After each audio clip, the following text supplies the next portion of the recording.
Allah, berdirinya saya di sini, saya akan bermuhadharah. Hadis ke-11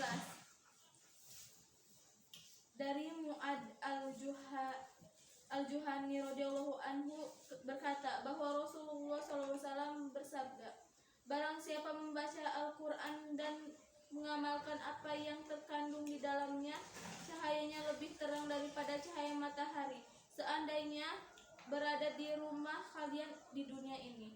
Maka bagaimana menurut pemikiran kalian mengenai orang yang mengamalkannya? Hadis riwayat Ahmad dan Abu Daud. Berkah dari membaca dan mengamalkan Al-Quran adalah orang tua si pembaca akan dipakaikan mahkota pada hari kiamat yang cahayanya melebihi cahaya matahari. Seandainya matahari itu berada di dalam rumah kita, matahari yang jaraknya sangat jauh saja begitu terang sinarnya, apalagi jika matahari itu berada di dalam rumah kita, tentu akan lebih terang dan berkilauan. Namun cahaya mahkota bagi orang tua si pembaca Al-Quran dan mengamalkan isinya akan lebih terang daripada sinar matahari yang berada di dalam rumah. Jika orang tua si pembaca Al-Quran saja akan mendapatkan pahala demikian tinggi, maka tidak dapat kita bayangkan ketinggian pahala bagi si pembacanya itu sendiri. Apabila orang yang menjadi perantara saja demikian tinggi derajatnya, apalagi orang yang melakukannya sendiri, tentu akan memperoleh derajatnya yang lebih tinggi lagi. Orang tua mendapatkan pahala tersebut karena dialah yang telah melahirkan dan mendidiknya. Adanya matahari di rumah dalam hadis di atas menunjukkan maksud yang sangat halus, bahwa seandainya matahari itu lebih dekat, tentunya cahayanya semakin terasa, dan setiap sesuatu yang selalu ada di dekat kita akan menyembuhkan kecintaan dan mendalam terhadapnya. Matahari karena jauh jaraknya menjadi asing bagi kita, namun jika setiap saat selalu di dekat kita, timbullah keakraban dan kecintaan. Oleh sebab itu, selain ada isyarat keutamaan cahaya mahkota, juga ada isyarat tentang kecintaan. Setiap orang mendapatkan manfaat dan sinar matahari, namun jika manfaat itu diberikan kepada seseorang, tentulah hal itu merupakan kebanggaan bagi pemberinya.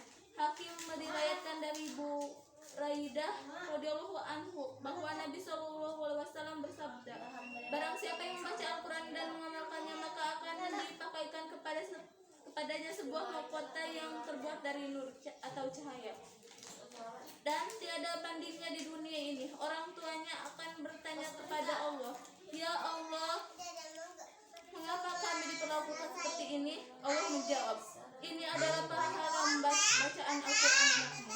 Dalam kitab Jamu'ul Fawaid terdapat sebuah hadis yang diriwayatkan oleh Tabrani dari Anas radhiyallahu anhu bahwa Rasulullah SAW bersabda, barang siapa mengajarkan anaknya membaca Al-Quran, maka dosa-dosanya akan datang dan yang telah lalu akan diampuni. Dan barang siapa mengajarkan Al-Quran pada anaknya sehingga menjadi hafiz Al-Quran, maka pada hari kiamat ia akan dibangkitkan dengan wajah yang bercahaya seperti cahaya bulan purnama. Dan dikatakan kepada anaknya, mulailah membaca Al-Quran.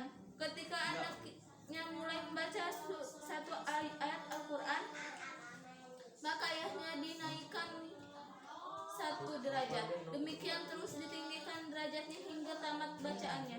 Demikianlah keutamaan bagi orang tua yang mengajari anaknya membaca Al-Quran.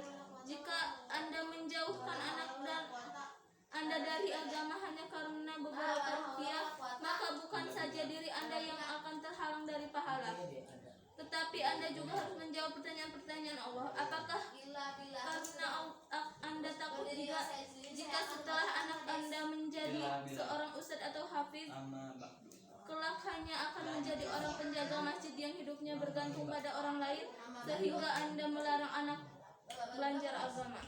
Ingatlah, jika demikian berarti Anda telah melemparkan anak-anak ke dalam penderitaan yang selama-lamanya.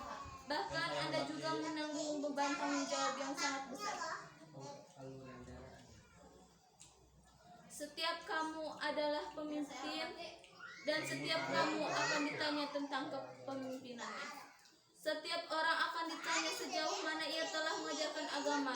Memang sangat penting menjauhkan diri dari aib-aib itu, tetapi tidak mau berpakaian hanya karena takut kutu busuk sangatlah tidak masuk akal. Justru kita harus menjaga kebersihan pakaian itu. Demikian pula jika Anda mengajarkan agama kepada anak Anda, maka kelak Anda akan terbebas dari tuntutan.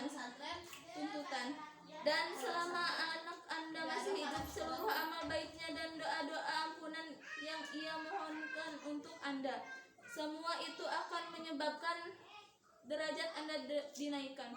Sebaliknya, jika hanya karena ragu mencari beberapa rupiah sehingga Anda mengorbankan pendidikan agama anak-anak Anda, maka kelak selain Anda akan menanggung akibatnya. Anda juga tidak bisa lepas dari tanggung jawab atas kefasikan dan kejahatan mereka. Sedangkan catatan amal Anda tidak akan kosong begitu saja dari simpanan ajab di akhirat. Maka dengan nama Allah, sayangilah diri Anda. Dunia pasti berakhir dan maut akan menutup segala penderitaan dunia. Namun demikian, penderitaan setelah maut tidak akan pernah berakhir. Demikianlah yang dapat saya sampaikan. Mohon maaf bila banyak kesalahan. Wabillahi taufiq wal hidayah. Wassalamualaikum warahmatullahi wabarakatuh.